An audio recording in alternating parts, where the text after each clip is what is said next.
That's happening because when you have an item here in favorites, like this schnitzel,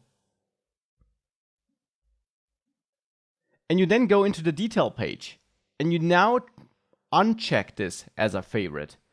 If you now go back, you go back to basically a cached version of that page. This was not reached by the rebuild of the Flutter app, so to say, because it was cached away. Only if you go to a different page and then come back, Flutter recreates that page and now updates this based on the most recent state where this indeed isn't a favorite anymore. Now, what can we do to avoid showing outdated data on our favorites screen, therefore?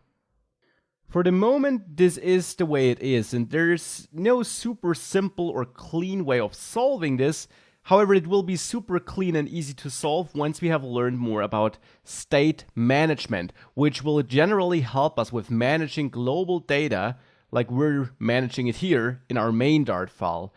When we use the main Dart file for managing that, we run into problems like this, and we also have the problem of always rebuilding the entire app with every change. These are all problems that will be solved with a better state management tool, which is why we'll have a look at such a tool in the next course section.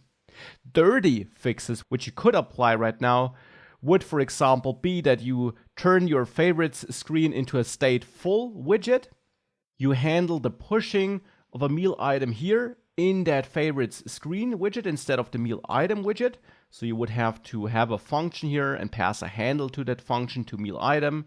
And then with the then listener on your push or push named call, you could run some code when that recipe detail page we're on, that meal detail page, is popped off.